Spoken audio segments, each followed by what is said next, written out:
नमस्कार दोस्तों, आप सभी का बहुत बहुत स्वागत है। दोस्तों, हमारे साथ सामने रुचिरा पाठ्य पुस्तक है, जिसमें आज अपन पहला पाठ पढ़ेंगे। प्रथमः पाठः, पहला पाठ, जिसका नाम है सुभाषितानि।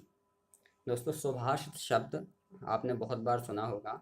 सुभाषित शब्द दो शब्दों से मिलकर के बना है, सु प्लस भाषित। सु का अर्थ होता है सुंदर या मधुर, और भाषित का मतलब होता है वाक्य या वचन। ऐसे वाक्य जो सुंदर हों या मधुर हों, उसे कहते हैं सुभाषित। अब इस पाठ में बहुत सारे सुभाषित दिए हुए हैं, जिस कारण से इस पाठ का नाम है सुभाषितानि। ये बहुवचन का शब्द है। सुभाषितानि मतलब सुंदर सुंदर वाक्य, मधुर मधुर वाक्य। यह पाठ श्लोकों में दिया हुआ है। सबसे पहले मैं पहला श्लोक पढ़ूंगा और फिर उसके बाद उसका अर्थ बताऊंगा। देखो, ध्यान से देखना सभी। गुणा गुणज्ञेषु गुणा भवन्ति, ते निर्गुणं प्राप्य भवन्ति दोषाः। सुस्वादुतो याः प्रभवन्ति नद्यः, समुद्रमासाद्य भवन्त्यपेयाः। देखिए ध्यान से। गुणा गुणज्ञेषु गुणा भवन्ति। गुणा, गुणा मतलब गुण या अच्छी आदतें। गुणज्ञेषु मतलब गुणियों में। गुणज्ञेषु शब्द सप्तमी विभक्ति का एक वचन है, जिसका मतलब है गुणियों में। गुण, गुणियों में। गुणाः भवन्ति, गुण होते हैं। गुण जब कोई गुणी व्यक्तियों में होते हैं तो वो क्या होते हैं? गुण होते हैं। ते निर्गुणम प्राप्य भवन्ति दोषाः। ते, ते मतलब वे सब। वे सब कौन? गुण। निर्गुणम प्राप्य, वे सब गुण जब निर्गुणी को प्राप्त हो जाते हैं। निर्गुणम, निर्गुणम मतलब निर्गुणी व्यक्ति। वे सब गुण जब निर्गुणी व्यक्ति को प्राप्त हो जाते हैं तो क्या बन जाते हैं? भवन्ति दोषाः। तो वे ही गुण क्या बन जाते हैं? दोष बन जाते हैं। गुण एक ही हैं। जब वे गुण गुणियों में होते हैं तो क्या कहलाते हैं? गुण ही कहलाते हैं। लेकिन जब वे ही गुण किसी निर्गुणी व्यक्ति में पहुंच जाते हैं तो क्या कहलाने लगते हैं? दोष कहलाने लगते हैं। अब आप सोच रहे होगे गुण तो गुण ही होते हैं। अब गुण चाहे निर्गुणी व्यक्ति में रहें चाहे गुणी व्यक्ति में रहें, वो तो गुण ही होना चाहिए। तो देखो, उसको समझाने के लिए नीचे उदाहरण दिया है। देखो क्या बोला है। सुस्वादु तोयाः प्रभवन्ति नद्यः। नद्यः, नद्यः मतलब नदियाँ। सुस्वादु तोयाः, सुस्वादु मतलब स्वादिष्ट, और तोयाः मतलब जल। नदियाँ स्वादिष्ट जल को उत्पन्न करती हैं। प्रभवंती, प्रभवंती मतलब उत्पन्न करती हैं, बहाती हैं या फिर निकालती हैं। नदियाँ स्वादिष्ट जल को निकालती हैं। लेकिन समुद्र मासाद्य, समुद्र मासाद्य दो शब्दों से मिलकर के बना है। समुद्रम प्लस आसाद्य। समुद्र मतलब समुद्र, और आसाद्य मतलब प्राप्त होने पर, मिल जाने पर। समुद्रम आसाद्य, समुद्र में मिल जाने पर। नदियों का जल समुद्र में मिल जाने पर भवन्त्यपेयाः। भवन्ति प्लस अपेयाः। भवन्ति मतलब हो जाते हैं, और अपेयाः मतलब अपेय, जो पीने योग्य ना हो। वह नदियों का जल जब समुद्र में मिल जाता है तो वो अपेय हो जाता है। अपेय मतलब खारा हो जाता है, वो पीने योग्य नहीं रहता है। क्या मतलब है? कि जो गुण हैं वो गुण गुणी व्यक्तियों में रहते हैं अगर, तो वे गुण ही रहते हैं, गुण ही कहलाते हैं। लेकिन जब वे ही गुण किसी निर्गुणी व्यक्ति के पास पहुंच जाते हैं तो दोष हो जाते हैं। जैसे नदियाँ स्वादिष्ट जल को निकालती हैं, लेकिन जब वह स्वादिष्ट जल समुद्र को प्राप्त हो जाता है या समुद्र में मिल जाता है तो अपेय हो जाता है, पीने योग्य नहीं रहता या खारा हो जाता है। आया समझ में? देखो, मैं एक बार फिर से पढ़ रहा हूँ और उसका अर्थ भी एक बार फिर से बताऊंगा। देखो, गुणा गुणज्ञेषु गुणा भवन्ति, ते निर्गुणं प्राप्य भवन्ति दोषाः। सुस्वादुतो याः प्रभवन्ति नद्यः समुद्रमासाद्य भवन्त्यपेयाः। गुण जब कोई गुणी व्यक्तियों में होते हैं, कोई अच्छे व्यक्तियों में होते हैं, तो वो गुण ही रहते हैं, गुण ही कहलाते हैं। लेकिन वे ही गुण जब किसी निर्गुणी व्यक्ति के पास पहुंच जाते हैं तो दोष कहलाने लगते हैं, दोष बन जाते हैं। जैसे नदियों से निकलने वाला स्वादिष्ट जल, जब नदियों से जल निकलता है तो कैसा निकलता है? स्वादिष्ट निकलता है। और जब वही स्वादिष्ट जल समुद्र में मिल जाता है तो वह अपेय हो जाता है या फिर खारा हो जाता है। इस प्रकार पहले श्लोक का अर्थ है। अब अपन दूसरे श्लोक पर आते हैं। देखिए ध्यान से, पहले मैं श्लोक को पढ़ रहा हूँ, ध्यान से एक एक शब्द को देखना। साहित्य संगीत कला विहीनः साक्षात् पशुः पुच्छ विषाणहीनः तृणं न खादन्नपि जीवमानः तद्भागधेयं परमं पशूनां। देखो ध्यान से, साहित्य संगीत कला विहीनः। साहित्य, साहित्य मतलब लिटरेचर। संगीत, संगीत मतलब म्यूजिक, संगीत। कला, कला मतलब कोई सी भी कला, आर्ट। विहीनः, विहीनः मतलब रहित होना, उसके बिना होना। जो व्यक्ति साहित्य संगीत और कला से रहित है, जिसको साहित्य की कोई सी भी चीज़ नहीं आती, कोई सा भी ज्ञान नहीं है साहित्य का, जिसको संगीत का भी बिल्कुल ज्ञान नहीं है, जिसमें कोई और अन्य कला भी नहीं है, वो व्यक्ति कैसा है? साक्षात पशु पुच्छ विषाणहीनः। वह व्यक्ति साक्षात पशु के समान है। पशु मतलब जानवर। जो व्यक्ति साहित्य संगीत और कला से रहित है, जिस व्यक्ति में साहित्य संगीत और कला नहीं है, वह व्यक्ति साक्षात पशु के समान है।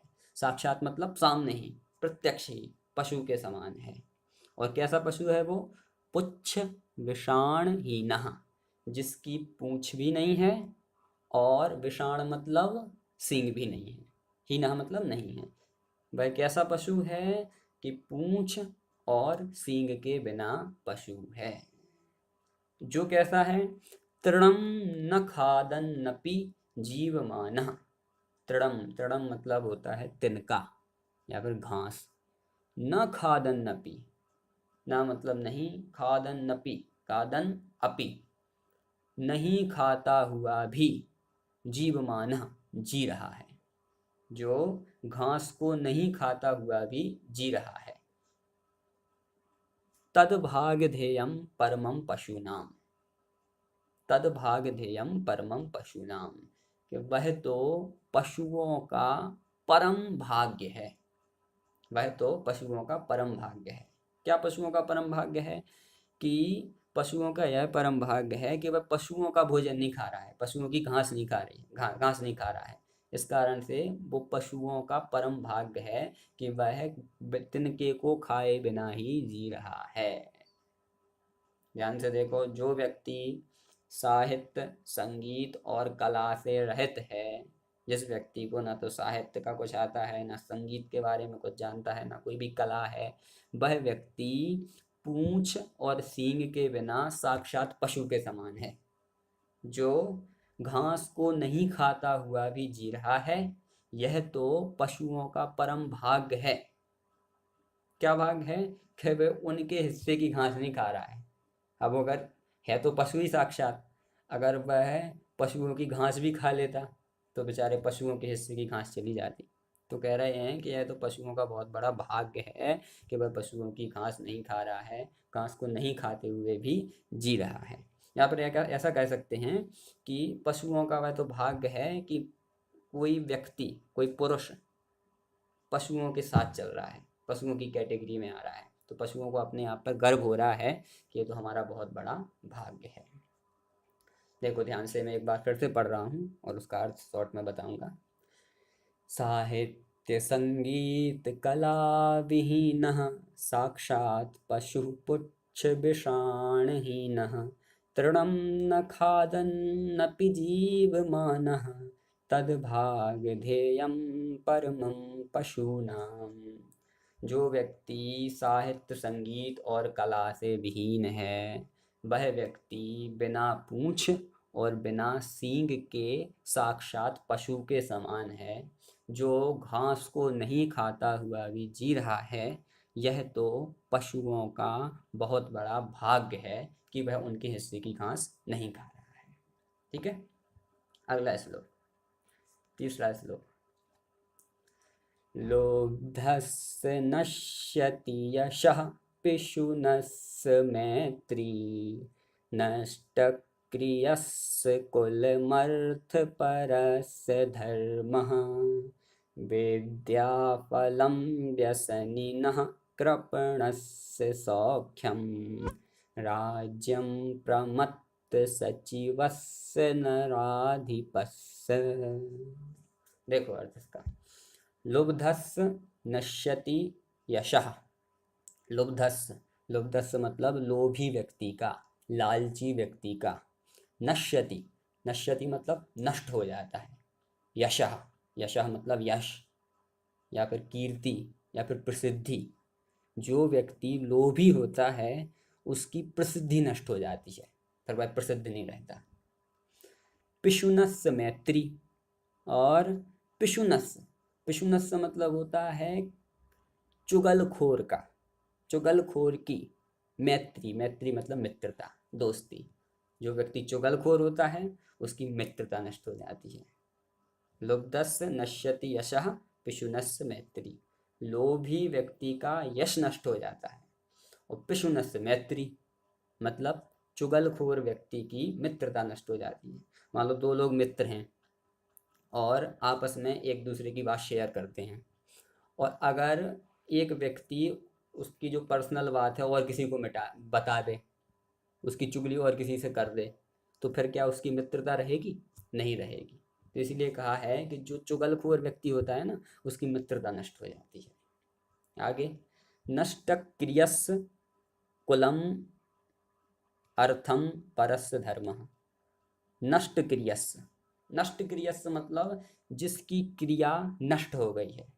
क्रिया मतलब क्रिया, काम, काम नष्ट हो जाने का मतलब जो बुरे बुरे काम करने लगा है, जो अच्छे काम नहीं करता, बुरे काम करता है, उसका क्या नष्ट हो जाता है?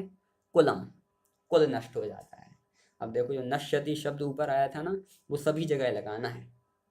लुब्धस्य नश्यति यशः, लोभी व्यक्ति का यश नाश हो जाता है। पिशुनस्य मैत्री नश्यति, जो चुगलखोर व्यक्ति होता है उसकी मित्रता नष्ट हो जाती है। नष्ट क्रियस्य कुलम, जिसकी क्रिया नष्ट हो चुकी है, जो खराब खराब क्रियाएं करता है, अच्छी क्रियाएं नहीं करता, उसका क्या नाश हो जाता है? कुलम नश्यति, उसका कुल नाश हो जाता है। और कुलम के बाद क्या निकल रहा है? अर्थ परस्य धर्मः। जो अर्थ परस्य व्यक्ति होता है, अर्थ परस्य व्यक्ति मतलब अर्थ, अर्थ मतलब क्या होता है? अर्थ मतलब पैसा। जो व्यक्ति अर्थ के पीछे भागता है, जो व्यक्ति पैसों के पीछे भागता है, उसका क्या नष्ट हो जाता है? धर्म नष्ट हो जाता है, उसका धर्म नष्ट हो जाता है। तो अर्थ के पीछे, धन के पीछे भागने वाले व्यक्ति का धर्म नाश हो जाता है। नाश कहाँ से लिया? ऊपर, नश्यति, अर्थ परस्य धर्मः नश्यति। जो व्यक्ति अर्थ के पीछे भागता है, जो व्यक्ति धन के पीछे भागता है, उसका धर्म नष्ट हो जाता है। आगे, विद्या फलम व्यसनिनः। विद्या का फल नाश हो जाता है। किसका? व्यसनिनः, जो व्यक्ति व्यसनी है। व्यसनी मतलब बुरी आदतों में लगा हुआ है, उसकी विद्या का फल नाश हो जाता है। कृपणस्य सौख्यम, कृपणस्य, कृपण मतलब होता है कंजूस, कंजूस का सौख्यम, सौख्यम मतलब सुख, नश्यति, नाश हो जाता है। जो व्यक्ति बहुत ज़्यादा कंजूस होता है वो कभी भी सुख से नहीं बैठ सकता, उसको कभी भी सुख प्राप्त नहीं हो सकता। मतलब कंजूस व्यक्ति का सुख नाश हो जाता है। और अंत में कहा है, राज्यम प्रमत्त सचिवस्य नराधिपस्य। राज्यम, राज्य मतलब राज्य, राजा का जो राज्य होता है ना, वो राज्य। प्रमत्त सचिवस्य, प्रमत्त मतलब होता है प्रमादी या आलसी। सचिवस्य मतलब सचिव, सचिव या फिर मंत्री भी कह सकते हैं अपन। तो प्रमत्त सचिवस्य मतलब आलसी सचिव का, नराधिपस्य, नराधिपस्य मतलब राजा का। जिस राजा के राज्य का सचिव आलसी हो उस राजा का राज्य नाश हो जाता है, उस राजा का राज्य नहीं रहता, वो नाश हो जाता है। देखिए ध्यान से, एक बार मैं पढ़ रहा हूँ फिर से और फिर उसका अर्थ फिर से बताऊंगा।